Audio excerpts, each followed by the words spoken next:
Okay, this is a review of the paneling. Well, the plywood that I use for paneling in my camper, and it's a review, blemish-free plantation, and it's good and sustainable. This is what it looks like. Mine has not been varnished. 4x8 sheet. It's Poplar. You can see that it's 5mm. I chose this because it's thin. 2, it's like a step up from Luan. It says here, multi-purpose panel for paneling, millwork, furniture, home improvement projects. Blemish-free face. So the front part that you see is blemish-free. Okay. Okay, this is what it looks like. 5mm. I think that's a little less than 1/4 of an inch. So I choose it because it's one of the thinnest. In the camper, I chose it for lightweight purposes. So it can be lightweight. So, anyway, this is what I used for the paneling in my truck camper. Okay. Home improvement. 100% plantation and sustainable. Easy to use vinyl industry. Approved 5-ply construction for added strength and stability. So, the Prop 65 warning. It just says that drilling, sawing, and sanding or machining wood products can expose you to wood dust. There's nothing specifically. I think this is pretty healthy. Warranty, 1-year warranty. So, if it's millimeters, it's okay. If that's an inch, yeah, actual thickness in inches, it's a 197 inch. So, 0.2, 0.2 inches. So 0.2 would be 2/8. So what would that be? 1/4 of an inch or a little less? It's unfinished. So I haven't finished it yet. That's something I haven't done. And it's Poplar wood. The reviews, 4.5 out of 5. I usually choose the ones with a good rating. So good reviews, 96% recommend it. So I just wanted to say that the only... Okay, now here it is. This is what it looks like. The only bad thing about this paneling is that it's delicate. If you cut it with a really...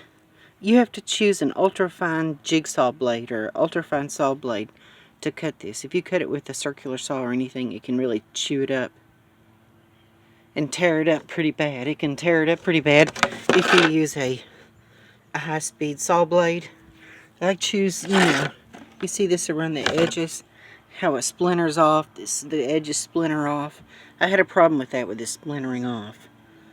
With the edges splintering off like that. And it does that. You have to get an ultra fine tooth saw blade to cut this stuff. So we're going to go in and we're going to see the stuff. Okay. And I just have it on the inside of the walls right now. Okay. In here in the kitchen area, I used it in the kitchen area. As you can see, this is that Poplar plywood paneling.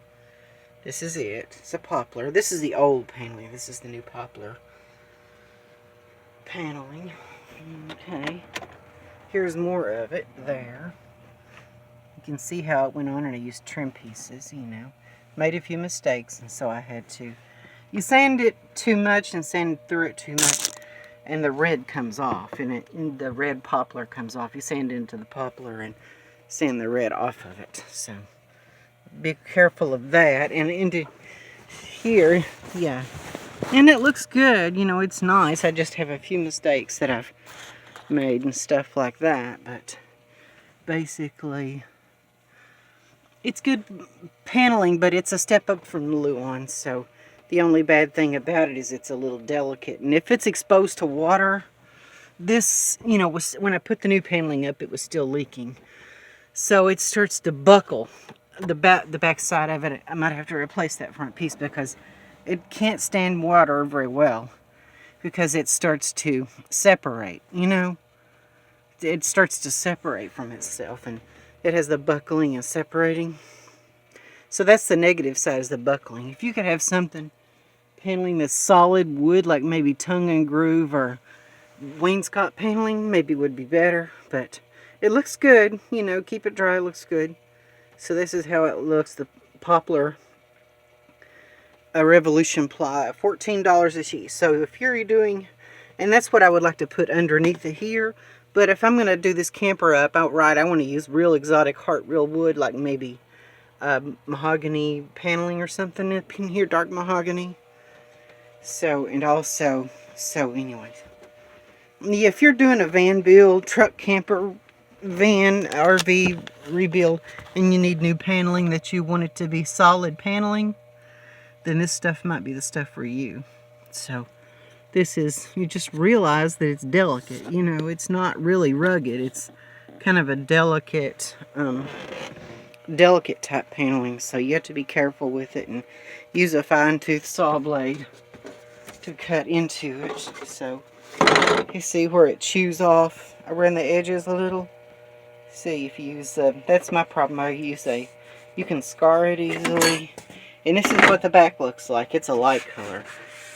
I guess if you wanted to flip it over and use the back side, you could, but it's not intended for that. This is kind of how it looks when you cut it. So, and yeah, this is what I meant when it splinters off. You see this when you cut cross grain? Or sometimes when you cut cross grain, it's worse. Or you cut with the grain. That's how it separates you. You know, it comes apart like that. So I just wanted to go over with you the paneling that I chose for my remodel. This is, again, Poplar. And in the low section, you'll find it under plywood and composites. In the plywood section of the, yeah, you'll find it in the plywood section of Lowe's.com. So I wanted to show you. This is my original tiny house.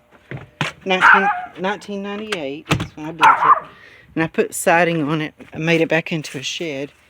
But originally it was my tiny house. And I did live in it.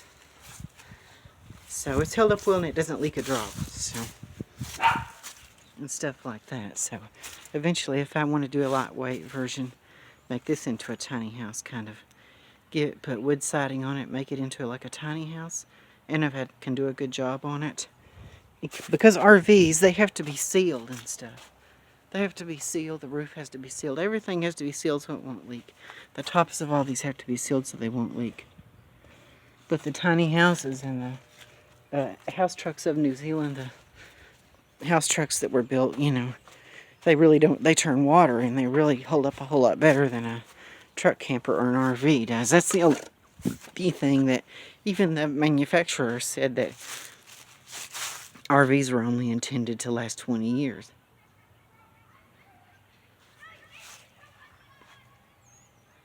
That they're only intended to last for 20 years. So you have a 40-year-old camper like that, it's really outlasted its manufacturer's recommended lifespan. Something like that, maybe 20 years is all it's really built to last. And so, you know, a tiny house or a house truck, you know, those can last for years and years. So, thinking about that, I'm not for sure. Tell me in the comments below. Or, you know, just let me know. Okay, I'm going to get off here. Bye.